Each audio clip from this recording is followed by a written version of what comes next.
G.R.. शिक्षण या आपल्या यूट्यूब चॅनलमध्ये आपणा सर्वांचं पुनश्च एकदा सहर्ष स्वागत। राज्य सरकारी कर्मचारी, निमसरकारी कर्मचारी, राज्यातील अधिकारी वर्गासाठी आताच्याकडेच एक मोठी आनंदाची बातमी समोर आलेली आहे।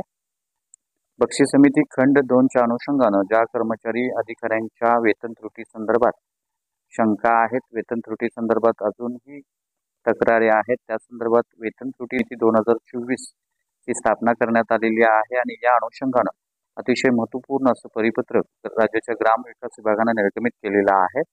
काय आहे हे परिपत्रक आणि या परिपत्रकाचा फायदा राज्यातील कोणत्या विभागातील सरकारी कर्मचारी अधिकाऱ्यांना होऊन त्यांना त्यांचा लाभ मिळणार आहे, या संदर्भातील सविस्तर माहिती देणारा हा व्हिडिओ पाहण्यापूर्वी नेहमीप्रमाणे आपल्या सर्वांना एकच विनंती, व्हिडिओ शेवटपर्यंत पाहावा आणि आपण जर आमच्या चॅनलवर नवीन असाल तर चॅनलला जरूर सबस्क्राईब करा, समोरील बेल आयकॉनला सुद्धा क्लिक करा, जेणेकरून महत्त्वपूर्ण शासन निर्णय, कर्मचारी पेन्शनधारकांच्या हिताच्या महत्त्वपूर्ण अपडेट्स आपल्याला आपल्या यूट्यूब चॅनलवरती सर्वात अगोदर पाहावयास मिळतील।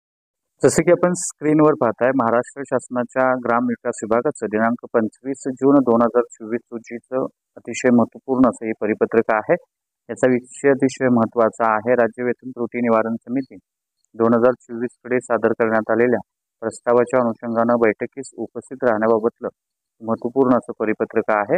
याला संदर्भ देखील देण्यात आलेला आहे। वित्त विभागाकडील दिनांक 14 जून 2024 रोजीचं पत्र याला संदर्भ दिलेला आहे आणि याच्यामध्ये असं म्हटलेलं आहे की राज्य वेतन त्रुटी निवारण समिती 2024 कडे सादर करण्यात आलेल्या प्रस्तावाच्या अनुषंगाने अध्यक्ष वेतन त्रुटी निवारण समिती यांच्यासोबत विभाग प्रमुख व अधिकारी कर्मचारी संघटना यांच्या बैठकीबाबतचं सुधारित वेळापत्रक देण्यात आलेलं आहे आणि सदर पत्रात ग्राम विकास विभागाकरिता दिनांक 2 ऑगस्ट 2024 रोजी सकाळी 11 ते 1 अशी वेळ देण्यात आलेली आहे आणि उपरोक्त बैठकीच्या वेळी आपल्या प्रस्तावाच्या अनुषंगाने आपलं म्हणणं समितीसमोर मांडण्यासाठी आपल्या स्तरावर योग्य त्या माहितीसह दिनांक 2 ऑगस्ट 2024 रोजी सकाळी 11 ते 1 वाजता मंत्रालय विस्तार इमारत, दुसरा मजला, दालन क्रमांक 241, हुतात्मा राजगुरू चौक, मादाम कामामार्ग, मुंबई या ठिकाणी बैठकीस जास्तीत जास्त 4 प्रतिनिधींनी उपस्थित राहण्यासंदर्भातलं हे महत्त्वपूर्ण असं परिपत्रक निर्गमित केलेलं आहे। त्यामुळं निश्चितच ज्या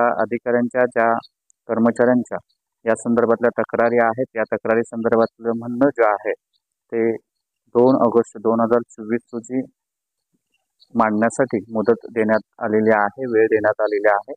त्यामुळं निश्चितच यात अतिशय महत्त्वपूर्ण असं परिपत्रक आहे। तर हा होता अतिशय महत्त्वपूर्ण व्हिडिओ, महत्त्वपूर्ण परिपत्रक। अशाच महत्त्वपूर्ण परिपत्रकांच्यासाठी, रोजच्या महत्त्वपूर्ण शासन निर्णयासाठी चॅनलला जरूर सबस्क्राईब करा, व्हिडिओ आवडल्यास लाईक करा, शेअर करा। धन्यवाद।